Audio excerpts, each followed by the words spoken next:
Happy Thursday, and welcome here to another edition of Husker Online Headlines. Sean Callahan, Steve Sipple. I'm a little overdressed for the occasion. Look sharp. You look sharp. I'm making my second trip of the day to Omaha, but my wife's car is there. But we have an event tonight, the Omaha Sports Hall of Fame, and I've been on the committee of the Omaha Sports Hall of Fame for about 15 years. And we induct a class every year, but it's also now called the OSCAs. The Omaha Sports Committee Awards ceremony, where we honor the top athletes, coaches, people. There's a media person of the year award, a lot of great deals of things going on. So that's where I'll be tonight, and that's why I'm way too dressed up for you right now in this office. Well, now wait a second though. If you're going to say you're going to Omaha twice, you have to explain why. What was your first trip to Omaha? I had to take my wife's car to Woodhouse. Yeah, to get some stuff done to it. Okay, so you drove there this morning and you drove back for the show, and now you're driving back for an event. Yes, and to get her car, hopefully. You're a busy man. So and I just got back from Nashville. We had the On3 Elite Series. And you wrote a story about the kickoff times. Yeah, and we learned those kickoff times. That takes us to headline number 1. Week 1 through 3 kickoff times have been released by the Big Ten Conference, as well as other homecoming and specialty kickoff times. This is what we learned. Week 1, Nebraska will open with UTEP at 2:30 on Fox. So that's a nationally televised game. There it is. And I predicted a little bit that this could happen because the lineup is so underwhelming for week 1 that the UTEP game is going to be on network television, as well as Ohio State. They're the other game, and Penn State's a part of the Big 12 package that week. You ever know they're playing West Virginia on Fox, so that was out of the picks. USC is playing in Las Vegas on ABC, so there really aren't a lot of good picks. USC playing LSU, right? And that's on ABC. LSU on ABC, okay. And so the picks for week 1 are really limited, and Nebraska gets kind of maybe a Dylan Raiola bump here for week 1. Showcase the freshmen against the Miners. And then obviously we knew Colorado. That was already set for NBC. Northern Iowa. And now every Big Ten team by rule usually plays one game on Big Ten Network. The Northern Iowa game will be on the Big Ten Network for Nebraska at 6:30 p.m. at night. So 2:30, 6:30, 6:30. That is a huge victory for tailgaters and fans traveling into Lincoln those first 3 weeks. Yeah, it is interesting. I think it's fine. I don't mind a 2:30 kickoff for the opener. I think what would Rule prefer? Probably maybe the heat. You wonder what the temperature is going to be. Yeah, Rule likes 11 a.m. games. You know that. He'd also probably would have liked a night game in that slot to get him ready for Colorado. But I mean, you can't complain. 3 of the first 4 games are on network television. Yeah, you'll get no complaints from me. And then the big one. We haven't even talked about the big one. The big announcement. Yeah, and the biggest announcement today was Black Friday. Nebraska at Iowa is now a 6:30 p.m. primetime kickoff on NBC. And Wisconsin and Minnesota will play in Madison earlier that day at 11 on CBS. So there's 2 premier old school Big Ten West games. The Big Ten West, as you know, doesn't exist anymore, but both those games now on Black Friday, with Iowa, Nebraska now being moved to prime time. And you think about that day of football, you'll get Minnesota at Wisconsin at 11 a.m. on CBS. You'll get the Chiefs and the Raiders at 2 on Amazon Prime. And then at 6:30, you'll get Nebraska and Iowa on NBC. I'm really excited about the night kickoff for Nebraska, Iowa, because I think it's a time slot befitting of a rivalry. This is a rivalry. I'll fight you if you tell me it's not. I mean, there's a different feel for this game. These teams go at each other. It feels like a rivalry. The fan bases make it feel like a rivalry. I love it. I think it adds to it. I think it adds to this game. And it's always going to be at night now, is my understanding. Is that your understanding? There's 2 windows on Black Friday, 11 a.m. CBS and 6:30 NBC. So it just kind of matters how the windows fall. But will they always play Minnesota, Wisconsin in that early slot? Up in the air, debatable. And I do think, though, the networks know they'll always have Nebraska, Iowa, always. Yeah. And I wish it was night every time. And you get you get a lot of pushback, like Ohio State, Michigan, that's already going to be on Saturday at 11. But Penn State last year did not want to play at night on Black Friday, and they had to agree to play the game in a dome in Detroit to appease Penn State's wish. So they played that game on Black Friday at night in the Detroit Dome.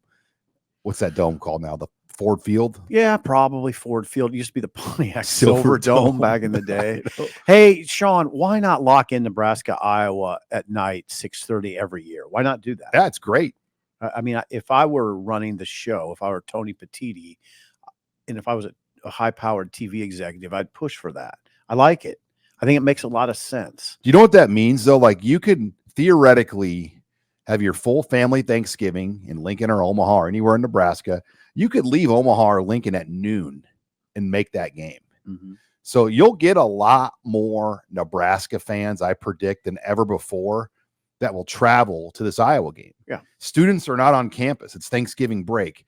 So tickets are a little easier than you would think sometimes for that game in Iowa City. They are. It's come surprising. By. It is surprising. And you will get loads of Nebraskans now. It's Black Friday.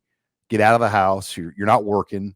Let's go to Iowa City. We don't have to get up. When that game was at 11 o'clock, you got to get up at like 5 or 6 in the morning. Hard to do. Or drive on Thanksgiving night, which we do every year. Yeah. And it's not, something you prefer to do. No.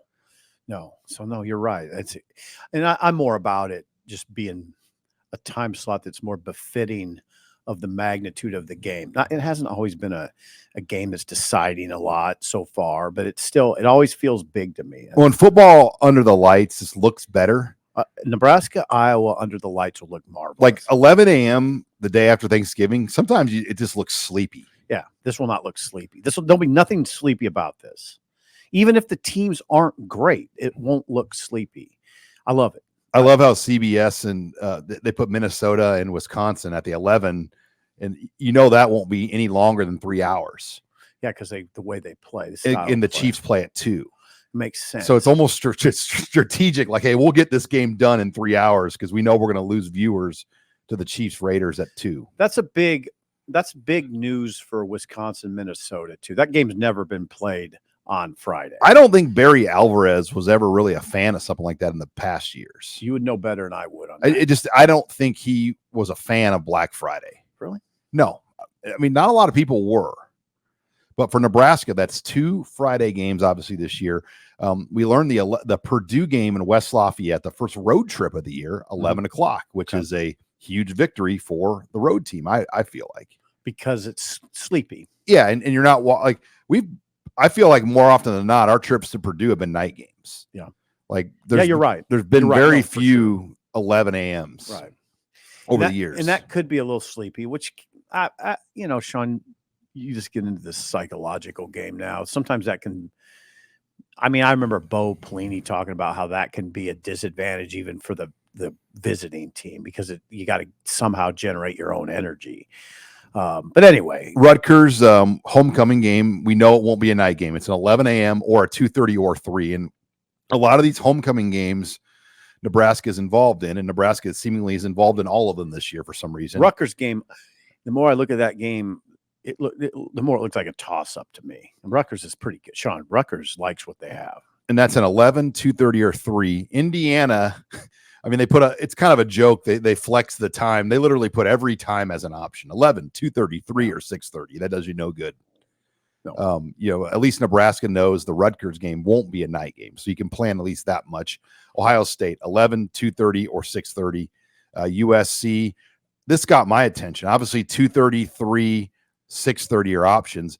There's a 10 p.m. option for Nebraska USC. 10 p.m. Central time. Ooh, don't like that.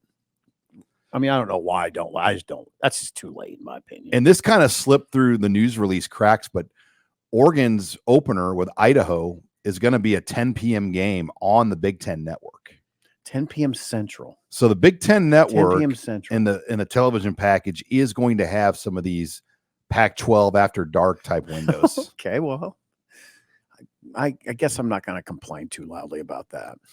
But yeah, as it sits today, Nebraska has 5 games already that are picked up for network 3-letter television. I wonder how fans around here feel about those 10 p.m.ers. They've had them. We've had the Fresno State Yeah, we've had the Pac-12 after dark. Now we're going to have Big Ten after dark. Right? Remember that game at Fresno where like Nebraska was, they were in complete control by 20 points probably. What time did that game start out here? 9:30 or 10. Oh, God. Okay.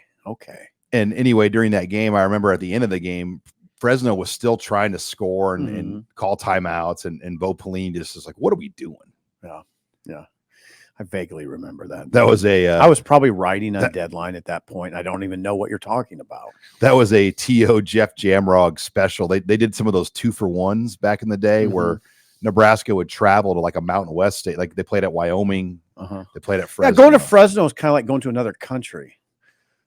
But they saved some money. But man, the wear and tear you put on your team was tough. Tough trip. It was so hot on that Fresno State press box. But the Subway sandwiches they had out spoiled. They spoiled. You could smell them. It was terrible. Yeah, you couldn't eat them. I did. I think. Yeah, I did. I do think I ate one. You're still sick. Yeah. No, I'm not. I feel fine. All right. Before we take it to headline number 2, thanks for joining us here at HuskerOnline Headlines. We're brought to you by Ellerbrock-Norris. They've been helping Nebraskans business owners protect their purpose for over 120 years with risk management solutions built for local businesses. Ellerbrock-Norris partners with you on commercial insurance, group benefits, business exit planning, safety, and more. Start thinking long-term with your business and create a risk management strategy to protect it. Are your employee benefit costs going through the roof? Talk to Ellerbrock. Workplace injuries skyrocketing your workers' compensation costs? Talk to Ellerbrock. Hoping to retire in the next 10 years and sell the business to family, key employees, or even a friendly competitor? Talk to Ellerbrock. Ellerbrock-Norris is helping you protect your purpose, whether it's your business and the employees in it, your life outside of work, or your future retirement goals. Head to ellerbrock-norris.com/HuskerOnline today to get your free risk evaluation. Okay, we now know the lay of the land as far as when these games are going to kick off for Nebraska.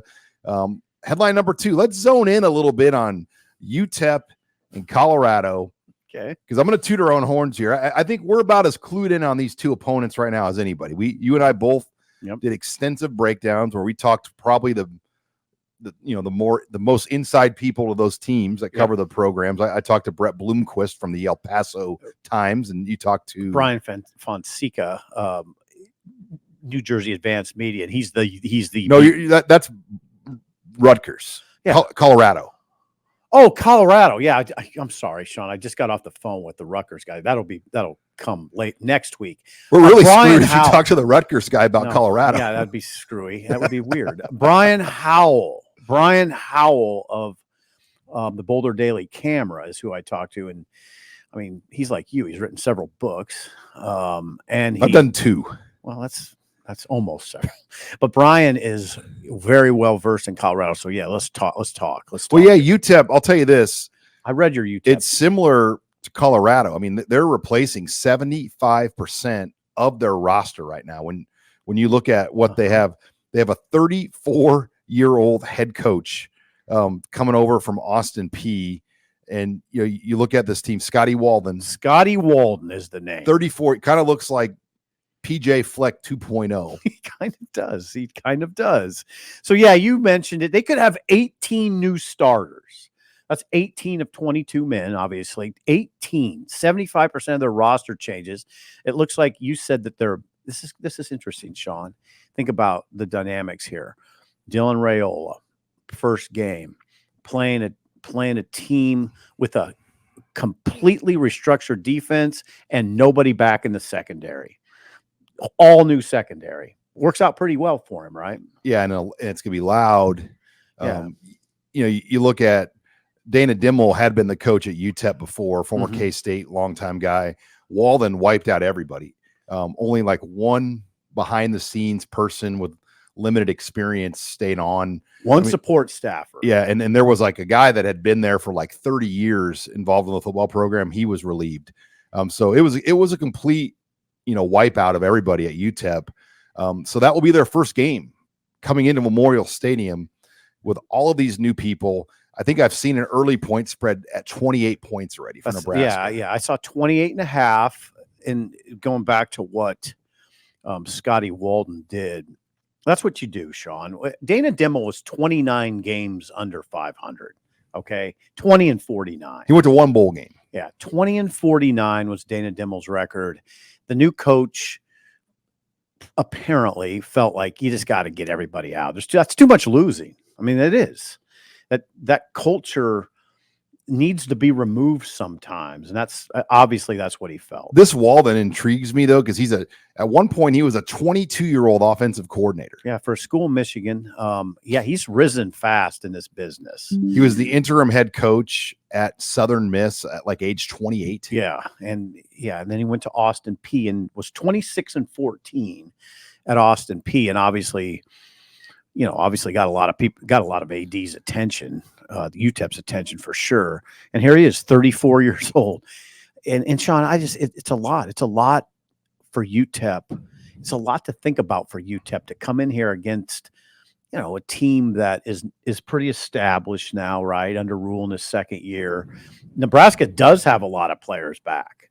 Nebraska has its whole staff back. There's a huge advantage there for Nebraska. Cade McConnell will start at quarterback more than likely. Is that right? And he started last year, took over. He was the fourth string guy last year, took over, finished the year out. Had a great spring game, 24-32 for 239 yards, 3 touchdowns. Went 11 of 16 for 139 yards in the fourth quarter with 2 touchdown passes. So he looked good. There's another kid that came from Austin P who was a backup there, Skylar Locklear. But I think McConnell will be their guy. They do have a first-team all-conference defensive kind of, edge player returning, Maurice Westmoreland, 6'2", 235. He's a JUCO guy out of Kilgore, but he's played at UTEP the last few seasons. So that's their best defensive guy. They did bring in a running back from Austin P that was the best back, one of the best players for Austin P, Javion Jackson. He rushed for 1,373 yards and 10 touchdowns on 252 carries. Only 5'8", though, 200 pounds. So kind of a shorter built to the ground guy. Yeah, listen to us. Listen to us breaking down UTEP. So thank you to Brett Bloomquist. But his expectation is they're probably a 4-win type team. That's their, and it's a rebuilding year, is what he politely said. Well, I will politely say this. That's a good opener. After what Nebraska's experienced, since the COVID year, basically, in openers, tough openers. Road games you don't win. Going to Ireland, having sort of a debacle there, and that taking its toll on a lot of people and getting, ultimately leading to the head coach getting fired, not just because of that, but it makes sense to me. Opening at Ohio State in 2020, beat 52-17 with Justin Fields, and it was a pure example to me of how far Nebraska's program had fallen, because I probably did it too, but the media corps came back and said how well Nebraska played in a 52-17 loss. And it signified to me, my God, this program has fallen so far. I can't even imagine. I mean, they went and lost 52-17, and the narrative we came back with was, hey, that wasn't that bad. They played pretty well.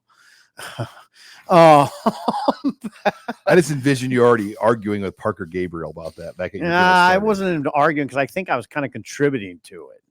And I felt kind of stupid afterwards. Like, what are we doing here? But anyway, Colorado, 50 new faces, scholarship players, 39 incoming transfers, plus the 10 freshman recruits, true freshmen. So that's technically 49. But when I talked to Brian the other day, he was talking about them bringing in another player that day. So that would mark number 50. They brought in 10 transfer offensive linemen. They will start a brand new offensive line, a totally revamped offensive line. Colorado gave up 56 sacks last year. Now, some of that was Shedeur Sanders holding on to the ball too much. But Howell, Sean, interestingly enough, still feels that Colorado is a 6, 7, or 8 win team. That's what I think Nebraska is. So if you just go by Howell and you go by Sipple, maybe it's an even matchup. I don't know how you can say that, though, with all the newness, a completely new offensive line. 100% Like agree. I mean, look, they got a first rounder at quarterback, and Hunter is a first rounder. They might have the 2 highest draft prospects in the Big 12, but is that enough? I don't know. I mean, these offensive linemen are going to be coming into Lincoln for a night game. Yeah. We're doing this thing. Everybody's caught on to it too, where we're getting ready to count false starts. Just like where the crowd erupts, almost like they used to erupt when Doc Sadler's teams caused shot clock violations. Louder. But you know, like when like Nebraska basketball gets a shot, I mean, like the place erupts. It's hilarious when you think about it. So yeah, I mean, that's definitely something to watch. It Shedeur, I mean, a lot of this does come down to Shedeur Sanders. That's what Brian Howell said. He's the key to the whole thing. If he's playing well and gets the protection he needs, he's going to have a big year, and Colorado's going to put points on the board. But it seems like a big if to me. You mentioned Travis Hunter. Travis Hunter's a good player, two-way player. I think he's a better offensive player than he is defensive player. They have Levanta Bentley, a guy named Levanta Bentley who had 60 tackles last year. He's a inside linebacker, probably their best defender. Although they brought in some pretty good transfers, and namely BJ Green, who was a second-team All Pac-12, basically a pass rusher. We'll call him defensive lineman, but he's 6'1", 270, so he's a little hybrid-y to me. But he had 6 sacks at ASU. It's like, I agree with you, Sean. How do you read them? How do you get a handle on what Colorado? Yeah. How do you get a handle on what Colorado is? And you have a coach that's really not that accessible. No, they don't. The writers there don't see any of the spring. They did cover they did get to see the spring game. By the way, we should mention, Sean, Colorado has a new defensive coordinator, Robert Livingston. If you know where he came from, I will give you. I'll give you $50 if you know where Robert Livingston came from. Like Western Michigan or something. Nope, you don't know. He can't. You know what? He was with Zach Taylor. He was a Cincinnati Bengals secondary coach. But like a lot of those guys left. Like their offensive coordinator that got demoted, he's now Sean Lewis is who you're talking about. He's the head coach at San Diego State. He landed as a head coach at San Diego. And then State. O'Boyle, the O-line coach, is there now with him. Yeah, I think it got so bad last year that I was told O'Boyle had his house up for sale during the season. Oh, that's not awkward at all. I mean, he he came with Lewis, and once Lewis was demoted, and publicly kind of November 3rd, I think the demotion occurred. So early November. Can you imagine though being the offensive coordinator for Deion Sanders' son? That's a little pressure, right? So yeah, November 3rd, Sean Lewis got demoted, and they promoted Pat Shurmur. Pat Shurmur now is the play caller. So essentially, Sean, they have a new offensive coordinator and a new defensive coordinator. So yeah, tons of change. And you know what you'd say, Sean, if you look at the totality of the non-conference schedule, you feel pretty good about it. I mean, if you just whip through it real fast, what do we talk about? UTEP has all new secondary and a new defense, a 3-3-5, by the way, which Nebraska works against every day. UTEP will run a 3-3-5 with five brand new starters in the secondary. Colorado has 50 new scholarship faces. UNI, Northern Iowa, lost everybody up front on defense. Okay. And they're not picked to be very good this year. It's a very, very, I mean, I'm just going to put it kindly, manageable non-conference schedule. Yeah, and being at home for all these games, then you have Illinois, even if it's on a Friday, it's at home. Right. So it sets up, and then your first road game's at 11 a.m. Yeah. So God, it does set up. You're going to get home. God, I mean, the nice thing about an 11 a.m. road game is you're going to get home at a reasonable hour. Yeah. Like you get back to Lincoln by dinner time. God, it sets up really well. I mean, the football gods are like, you better get this figured out, Nebraska, because we're not going to be this nice to you much longer. That's no pressure on you, Coach Rule. But you're right. It does set up. I don't think Matt Rule wants to hear that conversation in that. Sorry, Coach. Yeah, in that, quite like put like that.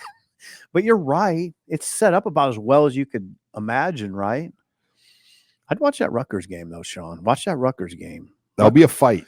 Oh, yeah, it's a fight. Yeah, Rutgers likes that team. Will Nebraska be able to stop the run? Because Rutgers is going to try to. They got a guy named Monik. I can't say his name. It's hard to pronounce, but he looks. He's their best offensive player. They got a little running back that's tough. Okay, before we take it to headline number 3, Husker on the headlines, brought to you by Omaha Steaks. With Father's Day right around the corner, what do you give the man who has everything easy? You give him an experience he'll never forget. You give him Omaha Steaks, because a world-class dad deserves a world-class steak. The Father's Day experts at Omaha Steaks have made it easy to put a smile on the big guy's face this summer with hand-selected gift packages starting at just $89. Just go to omahasteaks.com and use the promo code HuskerOnline at checkout for an additional discount when you shop the gourmet gift packages for Father's Day. With Omaha Steaks, the possibilities are endless flavor, endless variety, endless value. Truly, they have perfected more than steak, and your dad is guaranteed to love every bite. Pick from premium proteins like the juicy pork chops, air-chilled chicken, or the beefy burgers. Go to omahasteaks.com. Use that promo code HuskerOnline to get the exclusive savings. Shop for unforgettable gifts that are guaranteed to make Dad's day, because if there's one thing Omaha Steaks knows, it's that dads want steak. That's omahasteaks.com. Promo code HuskerOnline at checkout to save on exclusive packages starting at just $89. Okay, headline number 3. We're getting to what college coaches will jokingly say is the busiest month in college football. Oh, yeah. June. Oh, gosh. So headline number 3, recruiting is about to pick up here in the month of June. Yeah. What does that mean for Nebraska? The Husker coaching staff will be at satellite camps on June 1st. They'll have 2 coaches, EJ Barthel and Rob Dvorak, at the mega camp in Lindenwood in St. Louis. Mm-hmm. And then on June 3rd and 4th, they will have coaches in Belton, Texas, 7 coaches at Mary Hardin Baylor, where they were at a year ago. And then the next night, on Tuesday night, they'll have coaches, 7 of the same coaches at Houston Christian. So they will have a lot of satellite camp work to start out the month of June before coming back to Lincoln and essentially having 2 of their most important weeks of the recruiting stretch. They'll have 2 Friday Night Lights camps. They're going to have 2 major official visitor weekends on June 14th and June 21st. That will kind of set the stage for this recruiting class. So there's a lot to chew on here as Nebraska embarks on what's going to be a very busy month of June. Yeah, chew on this. Encircle your calendars. Those Friday Night Light camps are June 7th and June 14th. So those are the Friday Night Light camps. The Belton and Houston camps are critical. One thing I remember about last year was Braylon Prude. Pure diamond in the rough, right? Do you remember that? Oh yeah, he wasn't even known by anybody. I'm talking to We're trying to get our guests lined up here. I'm not trying to ignore you. I run the show here. You try to call me out as I'm doing show business here. Who you're talking to there? Anyway, Braylon Prude. Remember Braylon Prude. Braylon Prude. Come out. I think it's Braylon Prude. Yeah, it came out of nowhere. Just nobody would pay attention to. Then all of a sudden, the head coach is eyeballing him, they're timing him, and this kid's a pure diamond in the rough. And wouldn't you say at that point last summer we were just kind of really getting into this narrative that this staff is largely about, diamonds in the rough is kind of their specialty. And Prude was a great example, and you saw it all play out in front of you, as I did too. Like they had a lot of offers that were made in June that previous staffs would never have made at Nebraska. Oh, no way. Rex Guthrie, Donovan Jones, Braylon Prude. Yeah. You go down the line, there were several camp offers made, and Rule sent a message that, hey, if you come and work out and you check the boxes of what we're looking for, we'll offer you. Mm-hmm. And I'll be interested if it's as many offers as a year ago, because I do think they're caught up more on their evaluations. They've already made a lot of offers. They've already done a lot of these things. A year ago, they were just getting going. Okay. So I don't know how many more will surprise them. Now, there are some guys locally, like a Marion Jackson from Millard South, someone receiver. The receiver. He's got prospects like that, will they earn offers at camp as underclassmen in-state players? Sawyer Schilke from Kearney is currently a Northern Illinois commit, very talented edge player. He's going to come to camp more than likely. Could he earn an offer at camp in June? I mean, we saw that play out with Donovan Jones. I don't think anybody expected Donovan Jones from Omaha North to get an offer, and he got an offer after he earned it on a workout last year. Amarian Jackson's really one to watch close. He's got Minnesota, Illinois. He's got some pretty big ones early. Yeah, he's a long strider. I mean, broke the record for receiving. He's going to end up being the all-time leading high school receiver if he stays healthy in Nebraska high school football history. Right. You could say that after sophomore year. Yeah. I mean, his sophomore year is one of the best sophomore years ever put up on paper. And you look at Iowa, Minnesota, Illinois, Iowa State. So a lot of attention already for Amarian Jackson. June, getting back to June, it's so big. I mean, I was reading your 3-2-1 column today. I mean, it is, if you read Sean's column, it really kind of bowls you over how important June is. It's the satellite camps. It's the on-campus camps. It's getting your class, I'd say, Sean, I mean, I don't want to say finalized, your class of 2025, but you're going to know its personality, that class, and you're going to be able to size it up pretty well at the end of June, right? Oh, no question. And it goes dead after that. I mean, see, this is huge. It's a huge month. It's a gigantic month in college football. And I think a lot of people, particularly people my age, I don't even know if they fully grasp that yet, how big this month is. Well, June 23rd. In fact, can I say one thing? If you're looking to subscribe to Husker Online, this would be a good time to do it because we're on the cusp of a lot of news, and we're going to be covering satellite camps, and Elite 11 could be on the radar too with TJ Lateef in California. So a lot. Yeah, there's that. We didn't even mention that. TJ Lateef's at Elite 11. That's right. But essentially, from May 30th to June 23rd, that is when schools can have camps and they can have visitors on campus. Then after June 23rd, it goes dead. So coaches will go on vacation for a month, and this is kind of one of the new negotiations they have to do to keep these coaches' sanity. Yeah. Give them that July month to get away, and they can still work. And they will too. But the key is they can't host visitors. Right. Like as long as you have your store open to host visitors, you're always going to be busy with recruiting. Yep. But when they close down the store, you can leave at least and work remotely. And, on your phone. I mean, you just work your phone. You and I, we're the same. Like when I go on vacation, it's not really a vacation. I'm working. Like, right. I know you are. Like, I just don't go on vacation. Is the way I do it. Like I try to take off. Like, well, I'm not going to write the weekly rundown this week, and you get hammered. I mean, people are like, "Where's the rundown?" You know, like where's Tunnel Talk? I mean, where's Tunnel Talk's a big one. And we have Tunnel Talk, by the way, Friday. Yes, we do. Get your stuff ready, Sean. But month of June, these satellite camps, and they chose to stick with Belton again. And then Houston Christian. Houston Christian. Belton's a smaller camp. They're both double headers, though. There's a morning and afternoon session in both. Now, last year, Houston was just one session. I wonder if we'll see Belton grow this year. Belton was a smaller camp, not loaded with talent. Yeah. I mean, you're right. And they got a walk-on tight end out of that camp. I'm blanking on his name, but he was from Minnesota. Is that right? I don't remember that. But then Houston, it ramps up. I mean, the Houston one's legit. Yeah, you see some bona fide big time talent in Houston. Not that you don't in Belton. It's just not as many people there. Yeah, it's out there. Yeah, I was hoping the Houston one didn't start until later because if we go, it's kind of a haul to go from Belton to Houston. And if we choose to go, we'll handle it. Nebraska's coaching staff, I think, flies. They take a jet, so they can get there in and out pretty quickly. But then Friday Night Light camps start up June 7th. So that Friday. Yeah, so it gets going, and there's 2 Friday Night Light camps. There's a walk-on camp, or there's a fullback camp, and a postgraduate camp too. Yeah, those are big. Yeah, they got James Williams out of the postgraduate camp. And Luke Longville.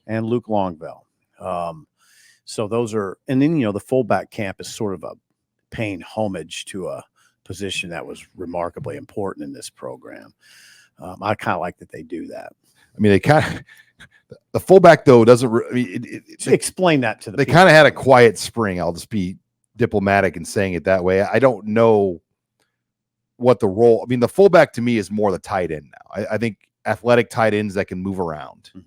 Okay, like the true fullback is different compared. But then I just got back from Nashville as well, and we had the On3 Elite Series event out there, and that was spectacular. 42 of the top high school football prospects, 4 and 5 stars only, like the top 5 stars and top 4 stars were invited.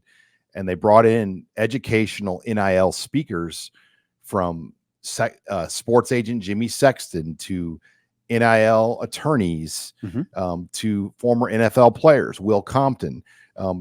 It was a full day of speakers so the athletes and their parents could learn and hear all these things. And once again, Shannon Terry has always been 1 or 2 steps ahead of every move he's made. And this is another brilliant. Who is this Shannon Terry you speak of? The guy that writes your paycheck, Steve Sipple. Right. But the people don't know that. The people were talking. I mean, he's I would say a lot of people know who he is. I say it because, I mean, he started Rivals.com. He started 24/7 Sports, and he started On3. So and there he is, right? Is that him? The whole industry. But this was at the event I was at. Did catch up with Will Compton as well, as Compton gave a speech. He's coming back for the Colorado game. So he's pretty pumped up about what's going on. Who's not pumped up about Colorado? I mean, it's going to be a gigantic game. Now, you talked to David Sanders and Michael Terry. Yeah, and Michael Terry, look, Nebraska's in a great spot with him. I think you could make a case they might be the team to beat. I mean, San Antonio kid, right? 5-star athlete. They like him as a Debo Samuel type. There you go. David Sanders, not going to happen. I just don't. He took a picture with 6 hats. Nebraska was not in the picture. Okay. I mean, he told me point blank, I visited Nebraska because of Raiola.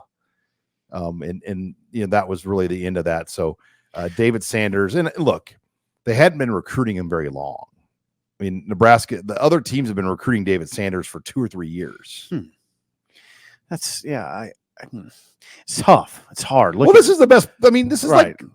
This would be like in basketball terms, hitting a 5-star basketball player that Duke and Kentucky won. Right. I mean, look at his list. He's got every offer you can imagine. He's going to get over $1 million to play somewhere. Right. It's hard. It's hard for a kid like that to take a flyer on any program. I feel like if you're going to take a flyer right now on a program, though, Nebraska would be one to do. See, that was what was interesting about that Bill Callahan era of recruiting, that they did get a lot of 5-star, high 4-star guys to take a flyer on Nebraska. But it was closer to the national championships. Yeah, that was 2004. So Bill took over in 2004. Yeah. Nebraska played for a title in the 2001 season. Right. So it was closer to the fact, it was closer to the glory. We're so far removed now, it's hard. Yeah, these kids weren't even alive. No, they weren't alive. And so, when you go back and study that Callahan era, I mean, they brought in a lot of pros. Oh, my God. The recruiting operation was strong. And a lot of I wrote recently comparing Rule and Callahan as recruiters. Nobody pushed back. I think people kind of understand that the problem with the Callahan era wasn't a lack of talent, wasn't lack of recruiting. There's just some, I don't know, his staff wasn't perfect. Well, schematically, they weren't ready for the offenses of 2007. That's really the long and short of it. Big 12. I mean, Kevin Cosgrove had never went against those offenses in the Big 10 all his years at Wisconsin. And the 2007 Big 12 offenses changed offenses in college football. And it's kind of it's the 2007 Big 12 changed offenses all around college football. The no huddle, the spread, everything that we see dominate the game today. The 2007 Big 12 kind of was the beginning of that. Yeah. And it got a guy fired. Yeah, it did. After he played in the Cotton Bowl the year before. But Bill Callahan and Rule do remind me of each other and how dogged they are, but also how organized they are. They have a plan. Bill had a plan. I mean, there's no doubt. That Rule has a plan, and it's not just throwing stuff against the wall. And what we've seen at Nebraska too with some other coaches, Sean, was it's not just trying to throw something together at the end. It's always very It always feels like there's a lot of structure to it. Yeah. And Sean, you've covered it closer than I have. I've not always felt that way here. That there's certain coaches that we've covered that it wasn't as structured as this. Yeah, you're not seeing like scrambling and recruiting going on. That's what I mean. Like where it's late night and you're just throwing out last minute offers. Right. Right. I could use some other analogies, Yeah, but I just prefer you not. I kept it clean. Thank you, Sean. You can use your imagination. Okay.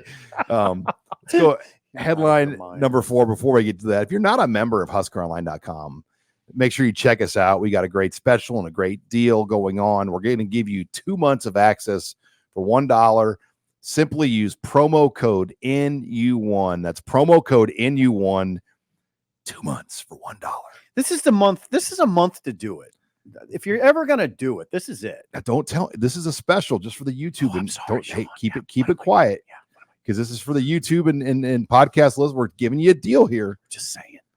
And take advantage of it. 2 months for $1. Okay. Munson's ready to roll. I talked to Munson today. He's ready. He's ready. Oh, He's yeah. ready to He's roll. in camp mode. Yeah, He's in camp so mode. are you. I'm in camp mode. I know you are. All right. Headline 4. Several talking points came out of those SEC meetings this week in Destin, Florida. Ooh, yes. And it's funny, like the SEC media, they have like a media days before the media days. I mean, that's kind of what it's turned into. They do. Like all the coaches and athletic directors assembled down in Destin, Florida on 30A. Mm-hmm. And now that they have media portions of it where the media can interview the coaches, the media can interview the athletic directors. I mean, there's a press conference room with Greg Sankey. I mean, Jeez, is it really? Yeah. I mean, Really? everybody goes to that thing now. That is like that's their first media days. Oh my God, that's interesting. And guess who stole the show? Trev Alberts. And guess what he did? He invoked a line from I'd say the Reagan era. This was a Ronald Reagan line. The problem, he said, is what? It's not a revenue problem. It's not a revenue problem. It's a spending problem. I think Ronald Reagan told the National Association of Realtors that in the 80s. That's something that has been used by the GOP for years. So I'm sort of, I mean, it's not original. Now, it's really hard in this life to say anything that's original, right? Trev did not say anything original, but it did strike a chord with people. The problem in college athletics, he said, again, ooh, we got some lightning, is not expenses. It's not revenue. It's dumb spending. What's he talking about? Like NIL. Jimbo Fisher getting a $75 million buyout. That's dumb. That strikes me as dumb spending. He has nothing to do with that. Trev has nothing to do with that. It's the arms races that I would say is kind of private jets for everything. Yeah. Keeping up with the Joneses type stuff, right? That's so much a part of what you've covered over the years. Keeping up with the Joneses can lead to dumb spending. I wouldn't call Nebraska's training facility dumb spending. I wouldn't do that. But that was part paid of the for by boosters, though. Yeah. Yeah. Like, does it come out of the general fund? Okay, that's fine. And I will say this, though, like, I thought that was an interesting take from a guy that wanted to essentially build his own Wrigleyville on campus and a $450 million project. I mean, well, he also fired Scott Frost about 10 days before his buyout would have been cut in half, which that raised eyebrows. My theory, though, was he didn't know if he was going to get a clean shot to do it again. That's fair. And I think, what if they beat Oklahoma? Well, big if, obviously, but Indiana and Rutgers were very winnable games after, and that might have been momentum that changed the tune or made it harder. So you got it. You nailed this. Georgia Southern couldn't afford to wait if you wanted to fire. You know, I think he wanted to fire him the year before, but he didn't have the support at that point to do it. Right. So anyway, I was really interested in what Trev said. I don't disagree with him. And I think, he's saying this on the cusp of what? On the cusp of paying players going in-house, where you got to have a $22 million what do you call line item ready for the players. $22 million if you're a Power 5, Power 4, Power 5 program. There's just a lot of budgetary challenges. It's 22. 22 million. It will continue to go up, and that will start ideally in the fall of 25. Fall of 2025, right? It's right on us. So the recruits that were in Nashville for the On3 Elite Series, their parents have valid questions. How is this going to work? And then what's NIL's piece still with the collective? Still there. And it's going to still be there. And a good collective will be the separator, because everybody in the Big Ten now will have 22 million. And then again, just to so for the people, the uninitiated, you have the 22 million there in-house. And then above that, you still have an operating collective that would probably, I don't know, Sean, is that paying, are they going to handle the high-end guys more often than not, the top-end players? Yeah, I think right now you've got a number of players that are just kind of like on what you would call a base deal, where they might get $30,000 to $50,000 kind of as a base. Pretty NIL. good deal. Pretty good deal. And that type of deal, I think, all moves to the in-house model. Right. And then when you have a Dylan Raiola, your collective comes into play more. Is that right? It's kind of like buying the base vehicle. The better players are going to get the add-ons and the better, the upgrades. Yes, exactly. Yeah, exactly. So I think largely that's what you're looking at. Now, there's another part of this SEC walk-ons media days that, a part of the story that you addressed in your 3-2-1, which is the walk-ons and maybe the possibility of a cap on the roster. Yeah, I think what you're seeing going on right now are other leagues outside of the Big Ten and SEC crying for a roster cap limit. Right. Because why? If you try to see the big picture of what's going on right now, the good teams are going to continue to accumulate revenue and money, and they're going to be able to have far more than 85 scholarship level players. So you're going to essentially see teams figure out ways to have 85 scholarship guys plus an additional 20 more. And those guys would be group of 5 players or even Big 12 players now. Oh God. Yeah. Yeah. So those group of 5 teams, or we'll call, or even FCS. Yeah. We'll say non-power 2 at this point. They want a roster cap. They would like it at 85 or 95, right? Just to keep the wealth spread a little bit. Yeah. Whereas you covered that in your column really well. Whereas the SEC and the Big Ten, they say, no, keep the walk-on programs. Don't cap the roster because of what you said. It kind of reminds me of what power programs did back in the 70s, which is have inordinately big rosters just because they could. And they would have a lot more talent than some of the other schools. Yeah, I don't get it, though. You're going to expand coaching staffs and have way more coaches, but you're going to limit roster sizes. Well, we've kind of addressed that, too. It's still, say you have 95 on the roster and you have 22 coaches. The ratio's still that's okay. I'm fine with that ratio. I mean, it's, look at college basketball. Do you see what I'm saying? What is it? 13-man roster. There's like 10 coaches. I mean, so I'm okay with that. Yeah. 22 coaches for an 85-man roster is fine with me. And in the NFL, it's a 22-man coaching staff with a 53-man roster. And you watch, though, the SEC and the Big Ten, if they want walk-ons and no roster limits, they're going to probably get it because these other teams need that money from those teams. That money from these TV deals, right, is what they live on. Yeah. They get the scraps. They have to play those games. And if these other small schools are trying to limit them and what they want to do, they won't play them. I kind of cheer for the little guy in this conversation. Yeah, but they meant if the Big Ten and the SEC want to continue to do what they're doing, they're going to do it. Otherwise, they'll leave and they'll just break off and do their own thing. Is that what you want? Look, don't get in the way. Don't limit roster sizes. Don't limit it to 80. That's a huge for Nebraska. Hell yeah, that's what I want because Nebraska should have more than 85 players. They need more than 85 players. 85 is a little like number. You want to hurt the team and job. I mean, they need more than 85 players. 85 is too small. Could I say 105? Do you understand how many kids would lose opportunities? Yes. It bothers me. Yeah, but on the other side, I look at those other schools that it could lead to their demise. I mean, it might not be around anymore. So but you're just delaying it at this point because they are going to be limited anyway. And who are we talking about there? I mean, is UTEP just fade into the desert? I mean, you could essentially see like another champion, like another form of 1AA. FCS is 1AA, but like a group of 5 championship. Sean, I just don't find that very appealing.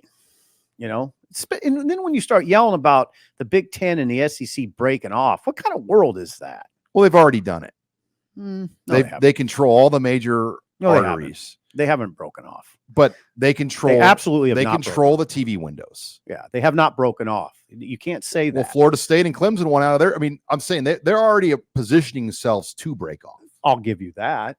But the college game still looks pretty good. How will it look if the Big Ten and SEC? What's that? I mean, how many schools are we talking about? 40? Well, that's it.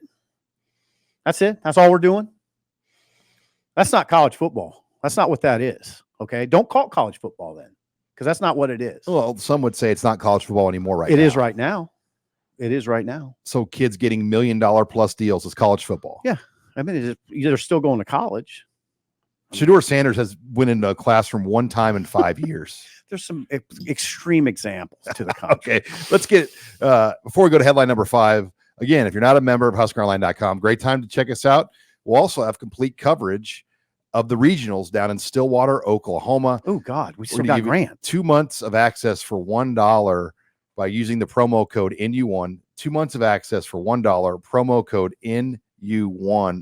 Okay, let's get into that regional discussion. And joining us from Stillwater, Oklahoma, covering the regionals is Husker Online's own Grant Hansen. Grant, it's a pleasure. Thank you for taking some time to join us here from Stillwater. Of course. Yeah, we're between media sessions. Hopefully not too echoey here. I'm camped out in Nebraska's radio booth. So hoping Ben McLaughlin doesn't kick the door down at some point to get ready for tomorrow. But I'm guessing they're home for the day. They're going to one of the many Joe's restaurants tonight for for dinner. So one of the many Joe's. Eskimo Joe's. Mexico Joe's, and then the barbecue place too, Smoking Joe's, which I'm going to go to lunch after we're done here. I'm going to go there. Well, give us a rundown, Grant, because it was media day today at the regionals. Nebraska, Florida, Oklahoma State, Niagara, all were a part of that event. What were some of your big takeaways? Yeah, Niagara still has to go, but I think the biggest takeaway here, at least initially for me, this facility is incredible.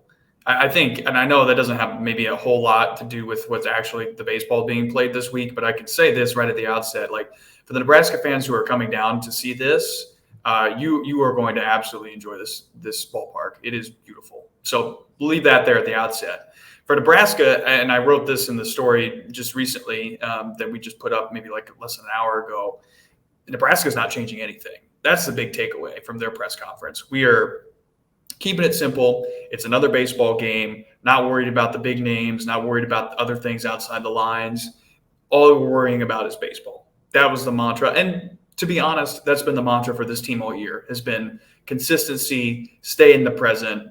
That's how they've been able to be resilient. That's how they've been able to rally so many times. So that was that thing there, that side of it. For Florida, I mean, Florida is incredibly – we talked to even earlier this week about how Nebraska is dangerous. Florida, I think you can very much say the exact same thing. I mean, this team, even though the year has not gone the way they wanted it to go, it is an incredibly talented roster, top to bottom.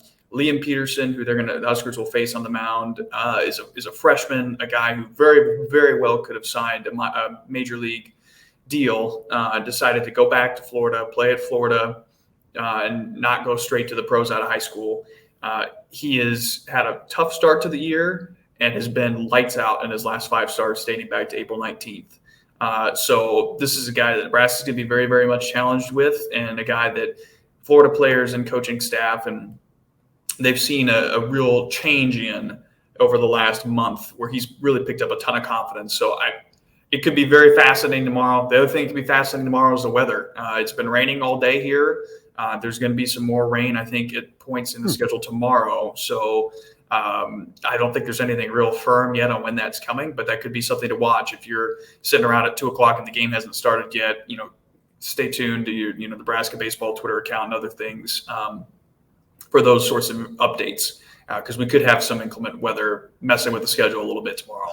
Grant Hansen, I read your story about Florida, your scouting report on Florida, and there was a line that just hit me like a lightning bolt. That O'Brate Stadium is a launching pad, and keep in mind Florida has hit 116 home runs. That's, if you're a Nebraska fan, that should that cause you some concern? Florida 116 home runs. What is that, 7th nationally, and in a launching pad stadium? Oh, of course it should. But I mean, what it really comes back to is not necessarily the home runs. It's going to come back to walks and hit by pitches and errors. Yeah. Because you can't let those 1-run solo shots turn into 2-run and 3-run game-changing bombs, right? Right. That's what Nebraska was really focused on in today's press conference. I wrote about that in the Nebraska story as well. You cannot put free guys on base. And luckily, Nebraska has avoided doing that all year long. But you're going to see solo shots tomorrow. You're going to see probably 2 to 3-run shots. And Nebraska's got it on the other end. Nebraska has to capitalize on those situations too. When they have runners on 1st and 3rd, or 1st and 2nd, and 1 out or 2 outs or no outs, you're going to have to put runs across in those sorts of situations. Yeah, Sean, a team has power when their second baseman's one of their power sources, and both their middle infielders are power sources. What if Nebraska advances to play Oklahoma State, Grant? I mean, that doesn't change. Yeah, that ballpark was essentially built for the style of ball that Oklahoma State likes to play. And that's the thing, right? Like, Florida hits a ton of home runs. Well, Oklahoma State has hit 111. So, there is no, in terms of what the keys are for Nebraska with the walks, the hit by pitches, and the errors, that does not change all week. Everyone in this tournament field, really, with the exception of Nebraska to some extent, slugs really well. And Nebraska was very excellent when it came to slugging in the Big Ten tournament. That's why they were able to win it, right? But everybody else in this field, that's something they do really, really well. Where's Florida vulnerable, Grant? Yeah, I think it comes down to the pitching staff, right? How long can Nebraska extend at bats, right? The approach for Nebraska has been be aggressive early in the count. And when you're aggressive in the early in the count, you could find yourself down pretty quickly, 0-2, 1-2, that sort of thing. How can you rally back, right? I'm trying to remember the Gabe Swanson RBI double AB. Mm-hmm. I think he started down 1-2, and he's able to work it back. He takes a really tough ball on the inside that could have gone either way. That got into 3-2 right before the double. So if Nebraska can extend Liam Peterson, if you get into the 4th or the 5th inning and he's sitting there at 60 pitches, that's trouble, right? Mm-hmm. Because you would think Florida's been able to at least do something to Brett Sears at that point. So can you get late hits? Can you get 2-strike hits? Can you get ABs to 5 pitches to 6 pitches? I think that's something that I think that you'll have to really think about tomorrow, especially when you get into the Florida bullpen and that sort of thing. Grant, and final question.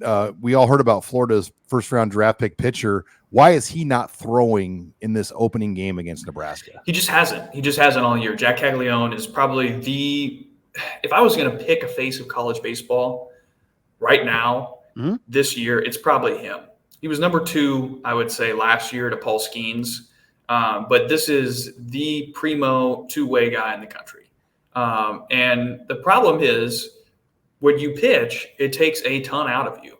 And so he's been their Sunday guy all year. And so he's on a rotation of, I'm trying to remember the order, but it's first base, pitch, DH, basically is what it'll be this week. He's their best defensive first baseman. He has, if I remember correctly, the longest home run in the stat tracking era, which is, I think, somewhere in the neighborhood of 516 feet, which is out at this park by over 100 feet. So, this guy his strongest ability is his hitting ability. As a pitcher, that's a very nice added bonus. And he happens to be their best pitcher, but you want him fully fresh. And so he will start the second game for Florida tomorrow or Saturday, no matter if it's elimination game or a second round game against Oklahoma State if they're able to beat Nebraska, he will start the second game. And I can tell you guys, like seeing him in person, there's a lot of jokes last year at the College World Series about what size shoe he wears, all that stuff, how big he is. He's massive. Like there was discussion even at the Big Ten tournament about Josh Caron's forearms and how big they are compared to Matt Holliday, oddly enough, who's a volunteer assistant for Oklahoma State. But like Jack Caglianone's forearms are massive. It's like you see that dude and you're just like, this is a guy who matches. It's very obvious. Mm-hmm. Well, Grant, great job down in Stillwater, and remember, follow him at Hansen, not Hansen, on Twitter, on X. He'll have full updates for Husker Online as he has been down in Stillwater since Wednesday. Grant, thanks again for joining us here. Of course, yeah. Glad to be on.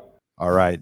Thanks to Husker Online's Grant Hansen for joining us here as he gets ready for what I mean. And by the way, On3 came out with their regional predictions. They predict Nebraska is going to win this regional. Wow. Really? It's a very winnable regional, especially if they win the first game. Yeah. They got the pitching. I mean, we've talked a lot about it. Nebraska's pitching was the best pitching staff in the Big Ten. They don't walk people. 2.91 per 9 innings. That's really good. Second nationally. They got timely hitting in the Big Ten tournament. Now that was off and on this year, though. They're going to have to get timely. Always going to have to get timely hitting. Okay, we got to go. One thing though, really rough part of the show was I don't know how I got that Rutgers rider in my mind when we were talking about Colorado. Well, I know how I did because I just talked to him at noon today. I was a little worried about you. Were you at that point? That you had Rutgers and Colorado mixed up. Greg Schiano and Deion Sanders confused. Well, it was more I had Brian Fonseca and Brian Howell confused. Fonseca, the writer for Rutgers. And I talked to him about Rutgers because we're doing these previews. We're doing these team previews and trying to work ahead. You just got me doing too much, Sean. All right. Well, stay on Husker Online. Grant Hansen will have full coverage. For Steve Sipple, I'm Sean Callahan signing off here for another edition of Husker Online Headlines.